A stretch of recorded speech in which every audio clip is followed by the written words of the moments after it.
নমস্কার বন্ধুরা, করোনার ভ্যাকসিন তৈরি হয়ে গেছে। করোনা মহামারীকে আটকানোর জন্য গোটা দুনিয়ার বিজ্ঞানীরা দিনরাত পরিশ্রম করছে। দুনিয়া জুড়ে ভ্যাকসিন আবিষ্কারের কাজ দ্রুত হচ্ছে, এতে বড় সফলতাও এসছে। অক্সফোর্ড কোভিড-19 ভ্যাকসিন অ্যাস্ট্রাজেনেকার সাথে মিলে ভারতে ট্রায়ালরত পুনেতে অবস্থিত সিরাম ইনস্টিটিউট অফ ইন্ডিয়ার সিইও আদার পুনাওয়ালা জানিয়েছেন, অক্সফোর্ড কোভিড-19 ভ্যাকসিন স্বাস্থ্যকর্মী ও বয়স্কদের জন্য 2021 ফেব্রুয়ারিতে ও সাধারণ মানুষের জন্য এপ্রিলে উপলব্ধ হয়ে যাবে। ডোজের সর্বাধিক মূল্য হবে 1000 টাকা।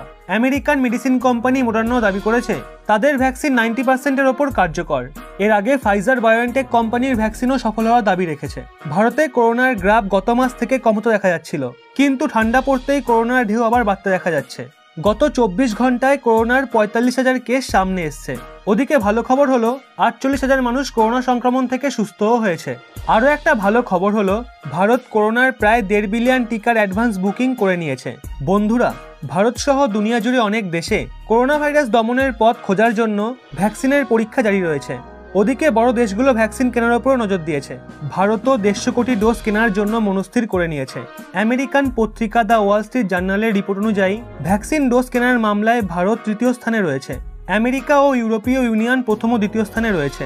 ভারত 1.5 বিলিয়ন টিকার জন্য অ্যাডভান্স বুকিং করে ফেলেছে, যা ইউরোপীয় ইউনিয়নের 1.2 বিলিয়ন ডোজ ও আমেরিকার 1 বিলিয়ন ডোজের থেকে বেশি। কিন্তু আমেরিকা ও ইউরোপীয় ইউনিয়ন নিজের সম্ভাব্য ডোজ কেনার কারণে এগিয়ে রয়েছে। ভারতের জন্য অনুকূল ফাইজার মডার্নার ভ্যাকসিন। বন্ধুরা, করোনা ভাইরাসের বিরুদ্ধে আমেরিকান বায়োটেক কোম্পানি মডার্না ও ফাইজার বায়োএনটেকের সফলতা ভারতের জন্য ভীষণই কার্যকর হতে পারে। ফাইজারের ভ্যাকসিন 95% সফল প্রমাণিত হয়েছে, আর তারা তৃতীয় ফেজের পরীক্ষাকেও বন্ধ করে দিয়েছে, যেটা সফল হয়েছে। বিশেষ ব্যাপার হলো এই mRNA ভ্যাকসিন জলবায়ু, উষ্ণতা, আর্দ্রতা, উপযোগিতার দিক থেকে ভারতের জন্য অনুকূল হতে পারে। তবে মডার্নার ভ্যাকসিন স্টোর করা বেশি সুবিধাজনক, কারণ এটি 0 থেকে -20 ডিগ্রি সেলসিয়াস তাপমাত্রায় সুরক্ষিত থাকতে পারে। একে স্ট্যান্ডার্ড ফ্রিজে 2-1 মাস ও ডিপ ফ্রিজে 6 মাস পর্যন্ত স্টোর করা যায়। ফাইজারের ভ্যাকসিনকে 0 থেকে -75 ডিগ্রি সেলসিয়াস তাপমাত্রায় রাখতে হয়, আর একে ফ্রিজে মাত্র 5 দিনের জন্যই স্টোর করা যায়।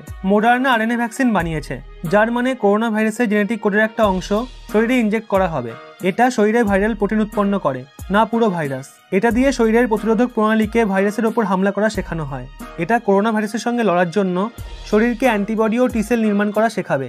যতই মডার্না ও ফাইজার বায়োএনটেক ভ্যাকসিনের তৃতীয় ফেজের পরীক্ষা রিপোর্টে পাওয়া সফলতার শেষ পরিণামের ঘোষণা করে দিক, কিন্তু 10টা এমন ভ্যাকসিনও আছে যেগুলোর তৃতীয় ফেজের পরীক্ষা চলছে।